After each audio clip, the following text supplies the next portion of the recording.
Steve, you know, we have been trying to get those answers from the president of CJF since last week, and today we finally caught up with her here in Moore Square, which was the drop-off for the foundation summer camp.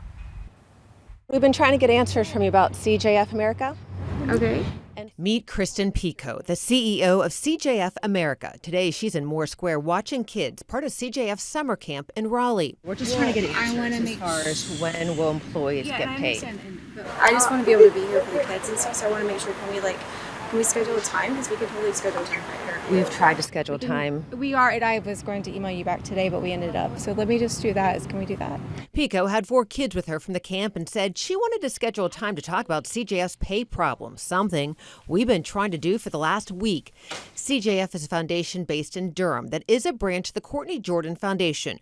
Jordan, who lives in Durham, is a man behind the group. This mission is to build stronger communities.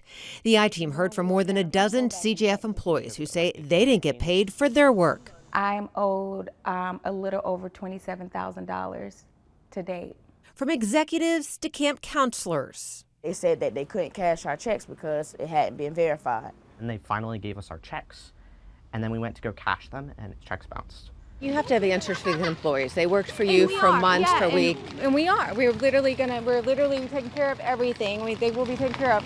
Besides pay issues for CJF employees, we also showed you how the Chicken Hut in Durham supplied breakfast and lunch for the camp in Durham and was promised its $3,400 payment. They promised us every week a payment, but those promises obviously have been broken every week. After we got involved, Pico sent me this email last week that said the Chicken Hut would be paid Wednesday, July 30th, but CJF did not pay. You told us you're going to pay the Chicken Hut on Wednesday.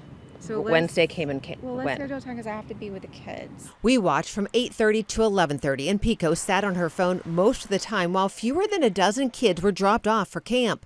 The kids played in Moore Square. Another adult joined Pico, and eventually all headed into Marble's Kids Museum. As for getting more answers from Pico, she wanted to wait until after the kids got picked up from camp. 6 p.m. It's totally fine. Okay, we'll be here at 6 p.m. So you see the handshake there. That meeting is set for 6 o'clock today here in Moore Square. We will bring you the latest on that. Now, as for Pico, last week she did tell us in an email that their legal counsel was addressing all their pay issues, and that if you were an affected employee, you would hear from their legal representation. So far, all of those employees that we talked to say they have not heard from anyone involving their pay. We do know that the State Department of Labor is investigating the complaints they've received from employees about non-payment, and also the Durham Police confirmed they've also received reports from those employees about getting those bad checks. So Steve, we will keep you updated on what she has to say here with us at 6 o'clock.